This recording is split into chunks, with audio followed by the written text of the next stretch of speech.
I decided to take this talk, make this different than the kind of talk I usually give, and talk more about the process of doing research, but interspersed with all my experiences in research. So you'll have to hear about some structural dynamics.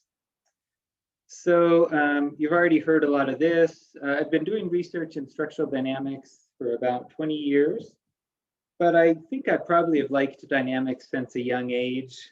This is me enjoying dynamics as a teenager, and aerodynamics more recently, right? So I don't think I knew what it was called back then, but dynamics is always something that I've loved. But what I'm going to do, though, is kind of try to back up a little and let's put ourselves in your shoes as grad students and talk about what that process is like and some of my experiences in that area. So as a grad student, I think this cartoon is kind of what it feels like. You're put in you're given a bachelor's degree, you sign up for a position, you're given a cubicle or a fraction of a cubicle, maybe more typically. And you're put in front of a computer or a laboratory, and you're told that the work that you do will someday change something big and important in society, like how we design rockets. This is a picture of the NASA multi-purpose crew vehicle. We'll come back to that later. So, your work is going to impact that, though you're a lowly grad student, barely finished a bachelor's degree, and sitting there at a desk wondering where to start. Right. So, I'll talk about my experiences in research, but try to kind of highlight some of the lessons that I think have been important and that have the places where we've been successful, why that's happened, and what some of the typical research roadblocks and setbacks look like and how we get through those. So we'll rewind 20 years to me in my tiny little cubicle at Georgia Tech. And so I was given a project. I had an advisor, and there was a couple students who'd come before, and they'd written some papers on the work that they had done. And my advisor said, your job is to kind of continue this, to take it to the next level, to do something new here, right? So hopefully you guys can relate to this. Maybe this is similar to what's happened to you. So let me just back up a little and tell you about the project I was given. So in dynamics, every structure has what we call modes of vibration. And so this is a deformation shape and a frequency that it's responsive to. So imagine this highway bridge. We'll talk more about this in a minute, but this is a highway bridge in Switzerland. And if we were to take a couple thousand pounds and drop it in the middle of the bridge, this is how the bridge might move. And now the motion is greatly exaggerated so you can see it. It would only probably move, a few inches or something like that. But the video kind of is on loop, but if you watch the very beginning, you can see kind of the moment of impact, and then it settles out, the motion becomes more regular. So that's complicated, it's messy, and so we understand that by recognizing that we can decompose that motion and any motion of any structure into a summation of these modes. And the modes have a shape. You can see the shapes of two modes of vibration of this bridge. And they have a shape of deformation. They also have a frequency that they like to oscillate at. And those frequencies increase as you go up in mode number. So this tells you a lot about a structure. For example, from this knowledge, you could predict whether vehicles driving over the bridge will excite a lot of motion and how fast they would have to go to excite the maximum motion, and see whether that's going to be a problem for the traffic the bridge will have. And lots of other things. So this is the idea of a mode, and mathematically, we write it in this way, and I'll talk about that in a minute. But one other thing I need to introduce for any of this to make sense, if we think of a structure, if we think of putting a sensor, say, on the middle of the bridge, and we push back and forth on the bridge at a certain frequency, the amplitude of response will vary greatly depending on how fast we push. And it's a function of these modes of vibration. So this plot, you'll see a lot of these. This is the magnitude of the response versus the frequency of excitation. So if we push just right, this peak corresponds to this mode. If we push right at the frequency of that mode, we get a lot of amplification and we get a lot of motion of the bridge. And so if you're a bridge designer, you want to know what this frequency is so that you can avoid it. So you can design the bridge such that the speed of the vehicles going across it or machinery that's placed on the bridge won't cause any problems there. So, okay, so hopefully that makes sense. That's a mode of vibration. And mathematically, we write it this way, where each one of these modes we write as a summation of terms like this, where omega is the frequency. And each mode gives us a peak in this spectrum. Okay, so with that, hopefully you can understand the project I was given 20 years ago as a grad student. And that was basically we were trying to, given data for measurements from a structure, we were trying to figure out what this model was, what the amplitude terms were, the A's, and what the lambdas were, which are the frequencies where the bridge wants to go crazy. And so the prior student had this idea that because this is a summation, we could come along and we could just find the biggest peak in the data.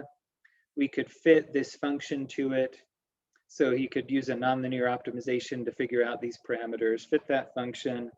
And then we could just subtract that from the data so that our data becomes simpler, right? And then we could repeat the process again and keep going until there's nothing meaningful to subtract from the data. Okay, so this was his idea. Now the problem was that when you subtract this first mode, there's another one nearby, and that's contaminating what you're trying to do. And that kind of shows up here. So there is coupling between all these terms that's not being captured. So his second idea was that once you're done, you could subtract all the modes from the data except the one that you're interested in, refit it, do the same for the next one. And if you go through enough iterations of this, you eventually have a fit for the data. So again, the goal is to be able to take, complicated structures like this, data like this, and figure out what all of these modes are so that we construct models so that we can predict how they'll move, whether they break, things like that. So, okay, so that's where the project was. And at the time I came, the best they'd ever done this on were little simple kind of dreamed up systems that they weren't real systems. We'd simulate data and apply the algorithm to it. So these are kind of some of the problems that I was given to try to solve as a grad student. So I went to work just like a lot of you do. And first thing I did is try all kinds of things, spend hours and hours and hours messing with the MATLAB code.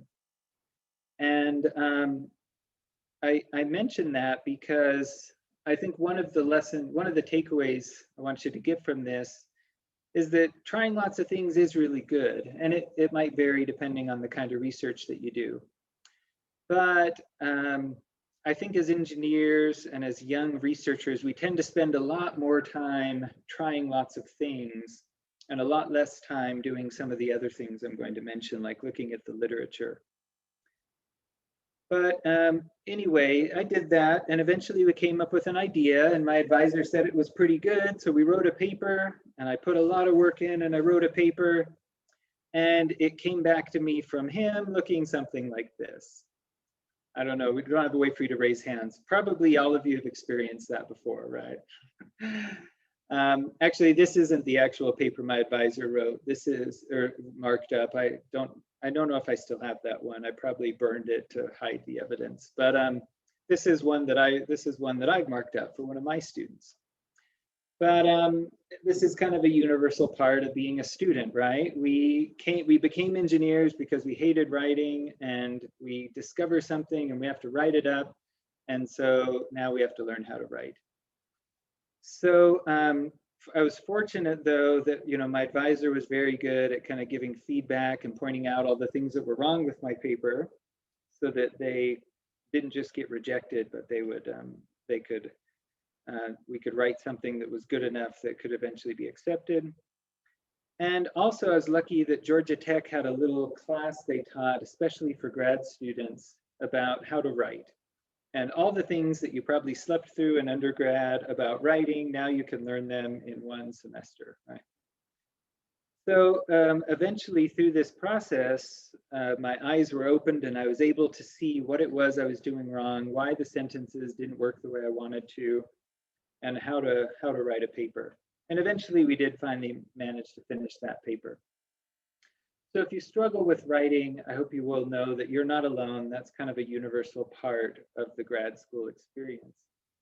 And if you put work into it, and it's just like anything else you're learning, you can learn to be a good writer. So we wrote a paper and I presented, here's our new method.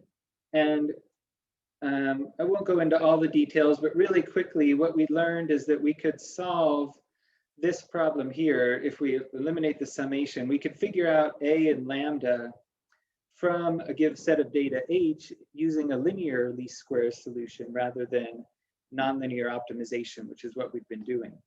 So it made the algorithm way faster, way more robust. We thought this was a great idea. We wrote a paper. I presented my work at a conference and got talking to people and looking at things and discovered that we weren't the first ones to come up with that idea. People had been doing that since the 80s at least, right? And there were, they hadn't done exactly what we had done, but one of the core ideas in our paper had existed for a long time. So, so back to the drawing board, right? So we had to kind of go back and rethink about what our contribution was. But through the course of going to conferences, I learned some important things. I met other people that were working on the same problem, or in other words, this problem of taking data and figuring out what the system is that made that data. This was still an important problem and lots of people cared about it. We were just a little behind the times in terms of how we were trying to tackle it. And there were lots of other people working on it, so I could see what they had done and keep from reinventing the wheel the next time. One thing that was really helpful in all of this for me was that my commute from Georgia Tech to my house was a long commute. I had like 20 minutes in the car where I would usually listen to, either general conference talks or like the Lord of the Rings book on CD. Back then it was book on CD, now it's book on something else, audiobook, I guess you call them today. But then I had 20 minutes on the train where it wasn't enough time to do anything really productive, so I'd keep a very big stack of papers in my backpack and I'd read through them as I rode the train every day. And was eventually able to kind of learn what it was that had been done before, what hadn't been done, what the problems were, and to figure out what we could contribute in this research project. And I want to say one thing about that. It's not just about reading papers. When you sit down to read the literature, it's best not to just sit down and read papers front to back, but read asking, what is it that I want to get from this, right?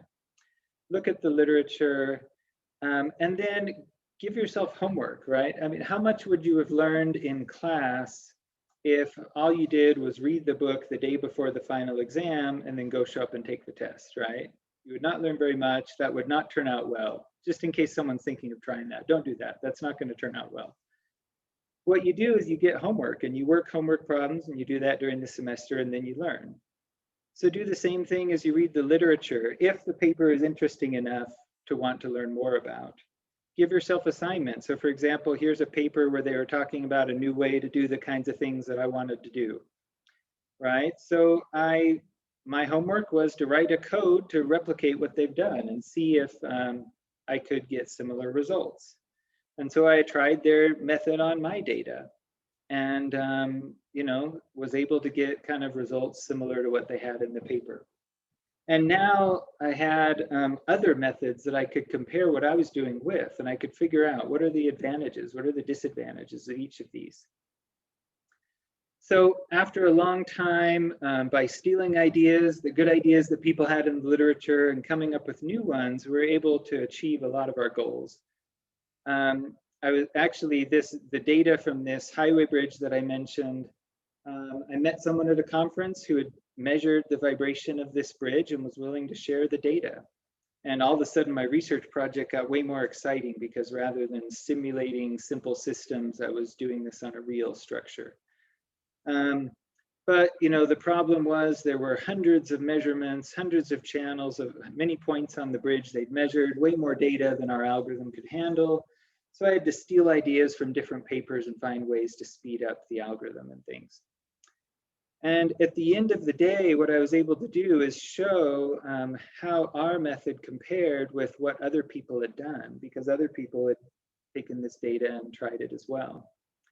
And that's where, as a grad student in your research, you really start to add value, not just when you come up with a new idea, but if you can show how does that idea compare to what's already out there.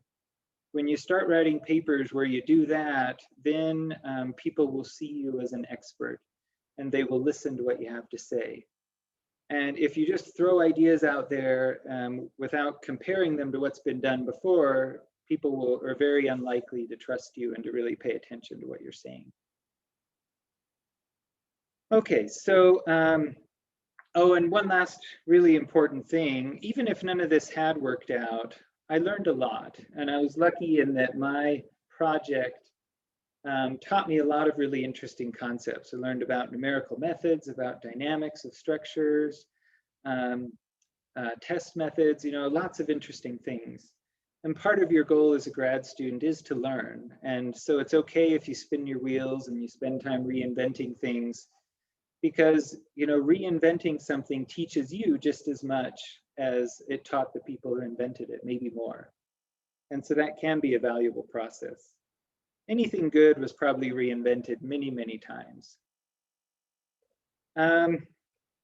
All right, and just to kind of come full circle, there were all these challenges when I started the project. At the end of it, there were several of them that I had addressed. It made it a lot better, right? But there were some of the goals we had initially that we never really did address, or that we didn't address yet.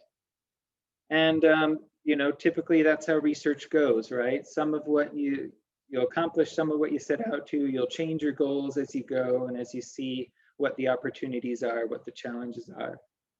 And hopefully you do eventually come up with a good contribution.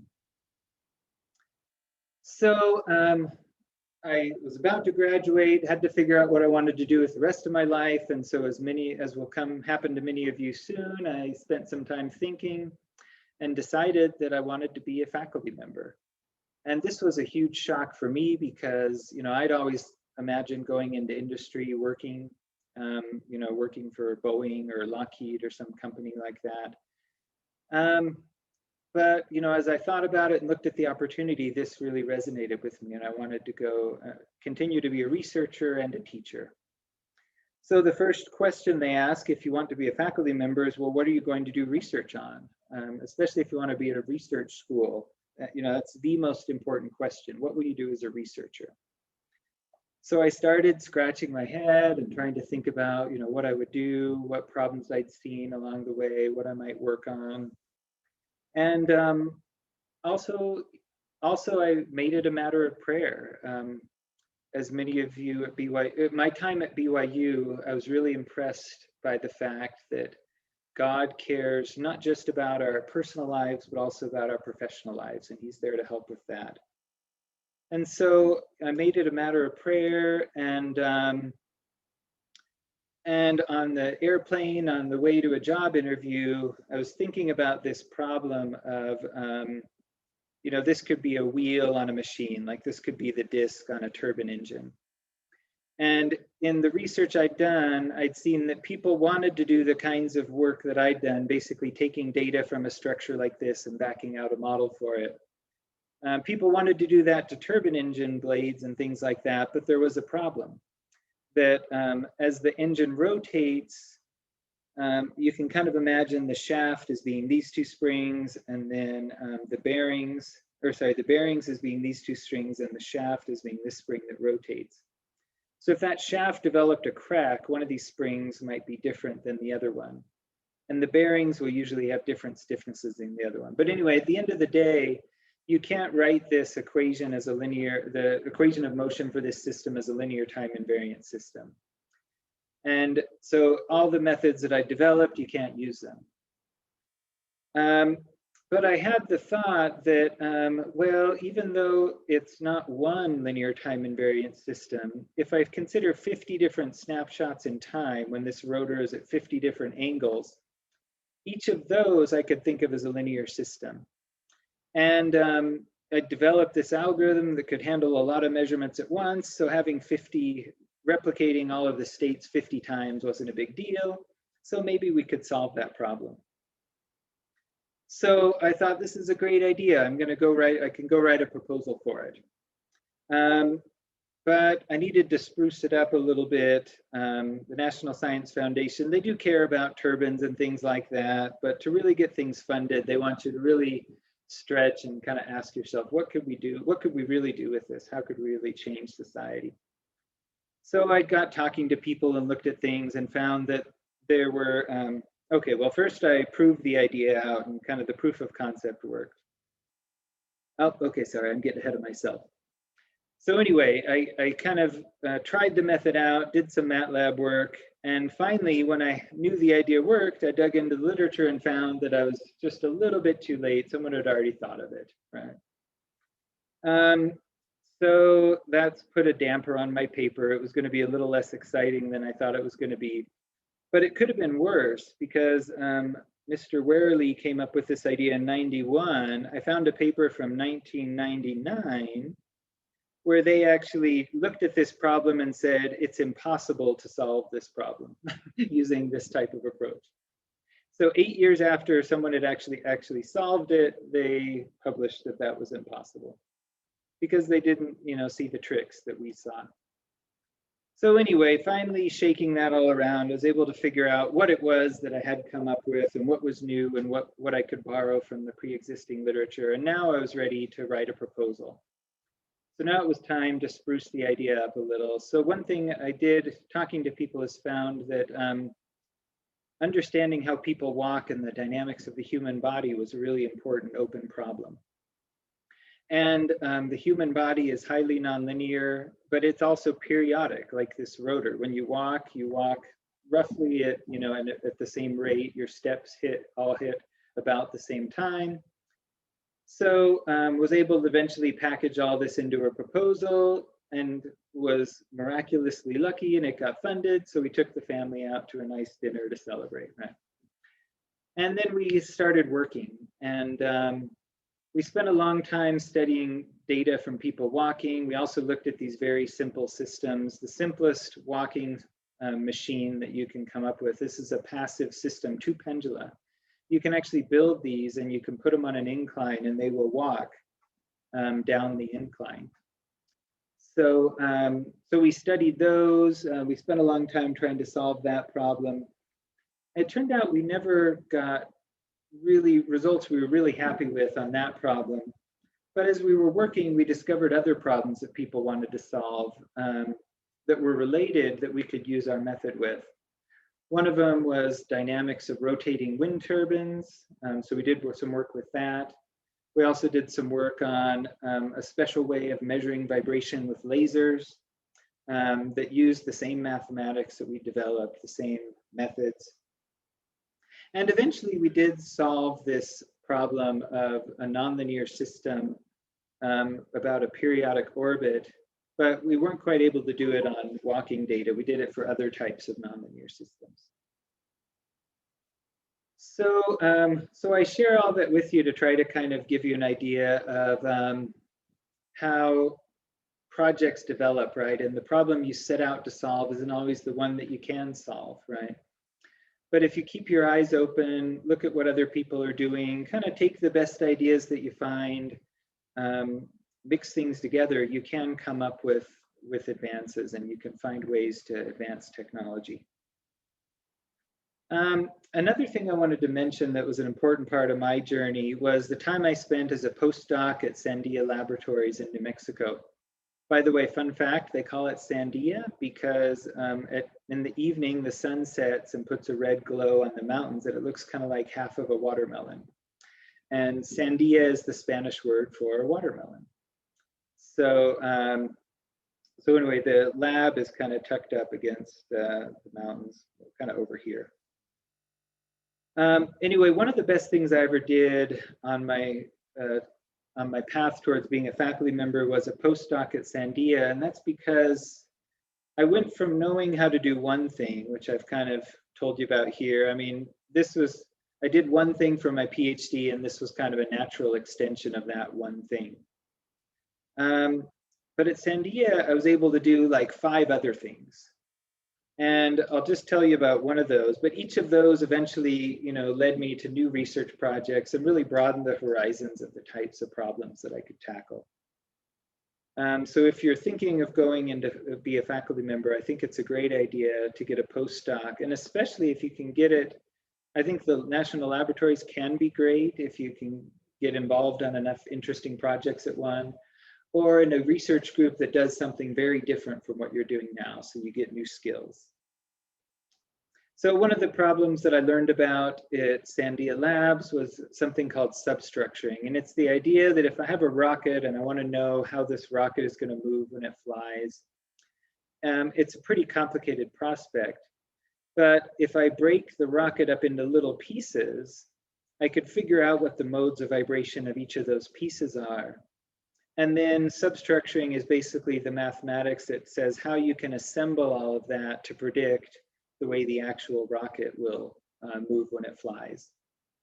And so this is something that's actually been done for quite a while now with models. So when Boeing or Lockheed or Aerospace Corp goes to model a rocket, they actually break it into pieces.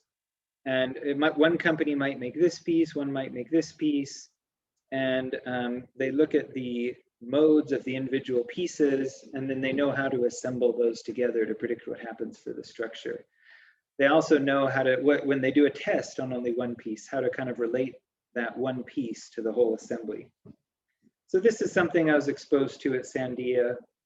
One reason this is important is in a lot of industries, you never get to assemble the whole structure until it's too late. Here's an example. The International Space Station was never assembled on the ground. It couldn't have been because it's not strong enough to support its own weight in 1G. So it was built piece by piece. They were shipped up, and even after it was flying in space, they were dreaming up new pieces to add on and new additions, and they had to be able to predict how adding a new module here would change the dynamics of this space station.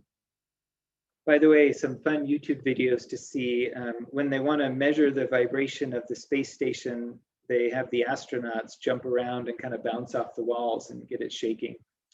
And so there's some fun videos where you can see that. They actually constantly have sensors on the station as it's flying to make sure that the astronauts, as they do their exercise or other things, don't excite a resonance of the station and break something.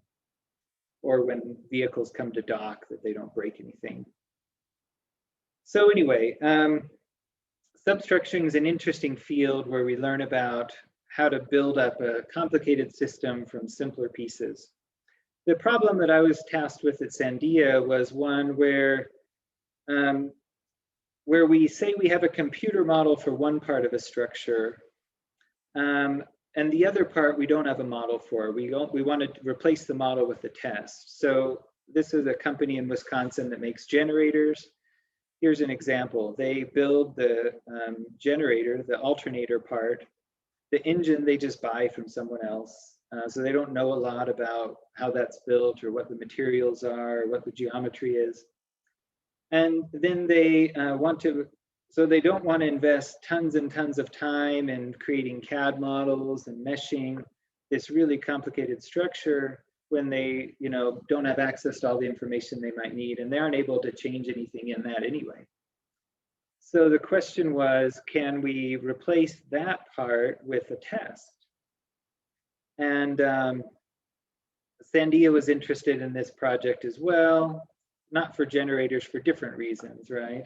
They would make the rocket, someone else would make a payload that they knew very little about, And they wanted to be able to predict whether their rocket would break the payload during flight. So, so anyway, this was the project we were given at Sandia. We dug through the literature and we found some interesting things. I won't go into the details. I'll just kind of quickly say that the idea is that, say we had two beams we wanted to put together. These are the modes of the individual beams, so the deformation shapes the individual beams would have.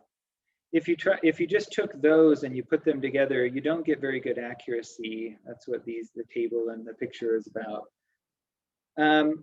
But as we dug through the literature, we found that people had found other approaches. For example, if rather than taking both beam free, you put a weight on one end or a mass on one end, and then you measure its modes. And then you put them together and you remove the effect of that mass, you get much, much better accuracy.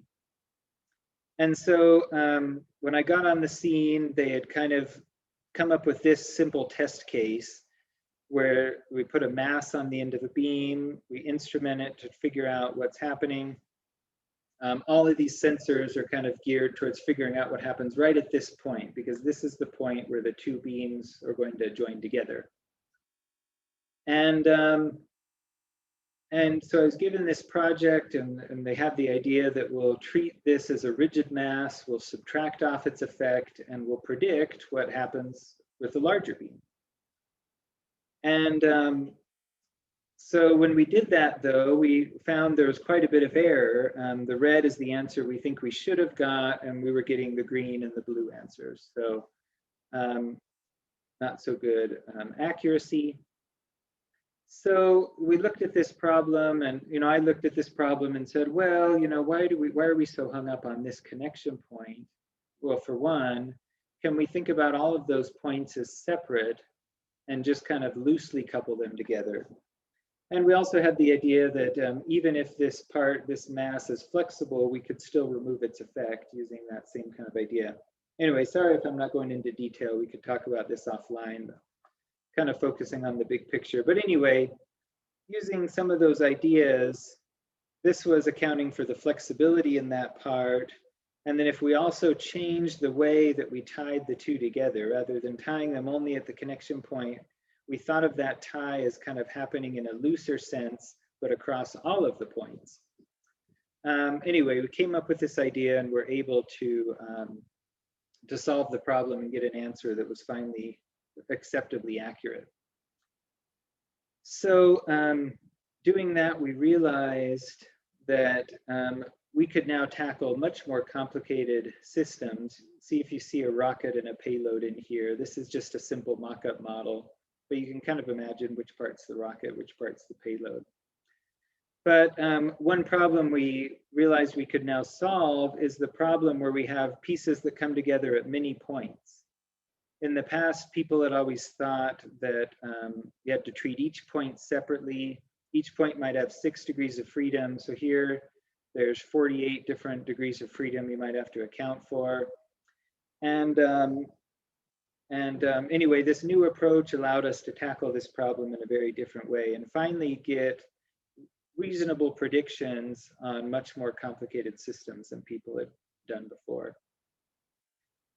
So I will pause real quick and mention that all the stuff I'll tell you about now, this wasn't just me by myself in my office, but at this point I was a faculty member, lots of students were involved in the work. And by the way, any student who didn't give me a picture before they graduated became a Dilbert character. It wasn't as much of a threat as I thought it would be, because a lot of them were happy to be Dilbert characters, it turned out. But anyway, that idea led to lots and lots of different research projects that I don't have time to go into. Opened a lot of doors. It eventually generated enough interest. We gave short courses on it. This is a picture of one of them where about 50 people attended in Europe a short course to learn how to do these kinds of things. And it became, we found lots of different applications for it. Here's one I was going to mention quickly. This is the NASA's new space launch system. So this hasn't yet flown. These are just artist renditions. But back when the shuttle was built, before flying the shuttle, they actually had a big building. They hung the shuttle from a crane from a relatively soft suspension, so in a flight-like condition. And they did a test on it to make sure that the computer models for the shuttle were correct. With the Space Launch System, this facility is not strong enough to lift the new rocket. And so there isn't a way that they can do a test on the SLS the way they did for the space shuttle. And so what's actually going to happen is that they'll assemble the vehicle on this pad. This is called the mobile launch platform and the tower here. So they'll assemble the vehicle, and they're doing that right now. The boosters are being stacked right now. So they'll assemble the vehicle, and then they'll do a test on the launch pad. The problem with that is that when the vehicle moves, the launch pad will move as well. And so now to get a model for the rocket, we have to also have a model for this entire launch pad.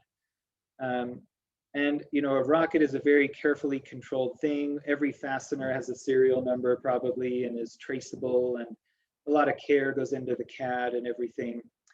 The launch pad is just a civil structure with metal welded together at all kinds of places, and maybe all those things haven't even been documented. So that's a big problem, a big challenge.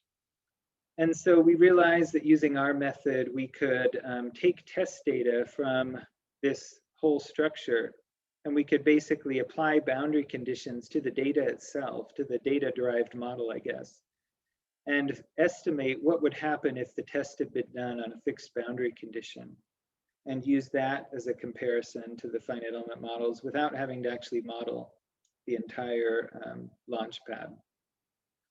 So that's just one example of an application of of what we were able to do with this idea. So anyway, and I guess I should also mention that, all the good things that have happened, it's not all things that I've done. As a researcher, you're part of an international community and lots of people working on the problem. And as you work together, you can make a lot more progress. For example, these are screenshots from the website of a company that was launched in the Netherlands. And they use a lot of classical ideas in substructuring, but they also maybe use some of the things that we and other people have learned. And as they now are using these tools to solve problems in the automotive industry. So trying to make, as all the automakers are making hybrid cars or electric vehicles, they have very different noise and vibration problems, and they're using these methods to help them to solve those. And I think as a faculty member, one of the most satisfying things has been the people I've met and the relationships I've built with people all over the world. A typical conference might end up with me and people from 5 different countries. These are actually former students. These aren't people from other countries, but we are in another country. We're having dinner outside in Belgium. But those experiences of being at a table with people from 5 different countries with 5 very different ways of seeing the world and politics and life, and getting to know them has been really enriching. All right, I'm running out of time, so I won't hit any more projects, but I'll just kind of end by saying that it's kind of like a web. I start out with one idea on a PhD, you maybe learn a little bit about some other things. And then, as you learn more, as you meet other people, as you network, those ideas can kind of grow. And most of these projects happen when you kind of have the intersection of various things. So, something we already knew, something new, we put those together and there's new knowledge, new technologies that get discovered at the interface. So that's what I'm kind of trying to illustrate there. So look for that. You're really smart, and if you work on a problem by yourself, you'll probably come up with something interesting. But if you take all the best things that everyone in the world who is interested in similar problems are doing, and you look at all of those things, and then you take the ideas that seem most fruitful and apply them to your problem, you might get a lot farther. All right, all of this eventually did lead to us solving a problem that had to do with NASA's multi-purpose crew vehicles. So kind of come full circle, right? A grad student in office, we came up with a method of modeling the contact in bolted joints. And I won't go into the details, but basically that was recently used to try to understand some strange test data that they got when shaking a piece of this vehicle in a test lab. And so over the course of time, what you do now can actually impact the world and engineers who are trying to solve real problems. But sometimes that happens over a time. Usually that happens over a time scale that's longer than your 3 or 4 year, 5-year PhD thesis. All right. So I think I've hit all of these points. And I hope the big picture has been helpful. And if you're interested in any of the specific projects, I'd love to spend a lot more time talking about any of those. Just wanted to close and acknowledge all of the students who've helped in this work over the years. Here's a picture of almost everyone. I think I have 1 or 2 new people who haven't sent me pictures yet and maybe don't yet have a Dilbert character either. So, you know, these are the people who've done a lot of the work, and getting to know them has been a lot of the joy in doing research. So with that, thanks for listening, and I'd be happy to take any questions.